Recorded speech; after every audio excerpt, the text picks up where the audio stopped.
It was an underwhelming deadline day. Let's just put it like that. Look at the deals that got done, and bear in mind only 2 of these are permanent. Oumar Niasse going to Everton from Lokomotiv Moscow, the Senegalese international, and Gianninelli Imbula, I think I've said that wrong, from Porto to Stoke City for big money as well. The rest are loans. Gab, let's start with Imbula. Tell us all you know.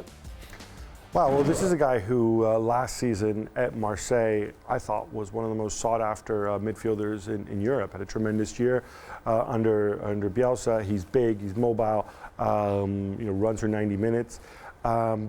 He was supposed to move to Inter Milan for a large amount of money. He moved to Porto at the last second in circumstances that seemed a little bit mysterious to certain people. And now he's on to Stoke.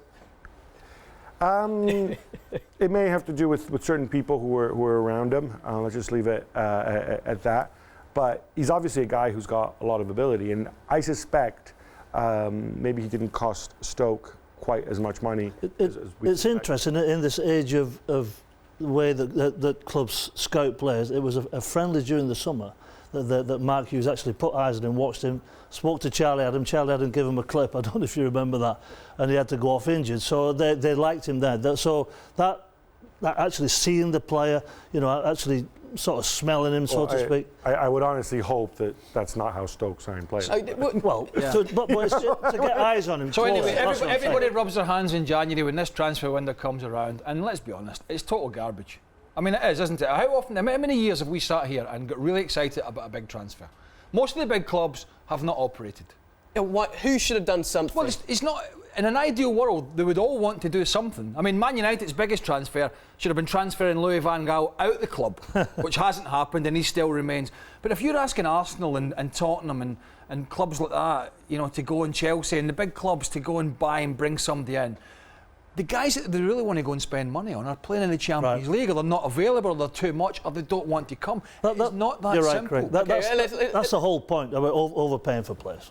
Ian, let's address the elephant in the room at Old Trafford. Did Manchester United not sign anyone because Van Gaal's on the way out?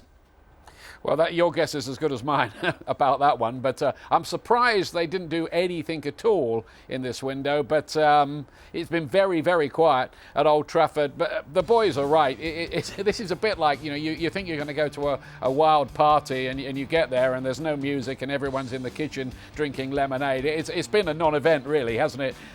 The old days when we were up at midnight looking at Berbatov signing at Manchester United, even Martial a few months ago. I remember being outside Arsenal, freezing to death the night Mesut Ozil signed in January. Oh, for those days again.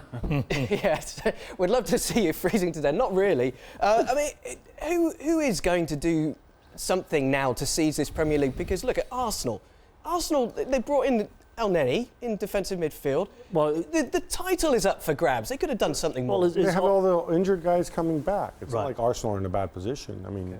Well, the old one, they throw that one out. Well, it's like getting new signings back. They always say that. Wenger obviously thinks that he's got enough in the dressing room to win this title. I personally have my doubts. He's got to get these guys super fit. The one good thing is that Sanchez is back.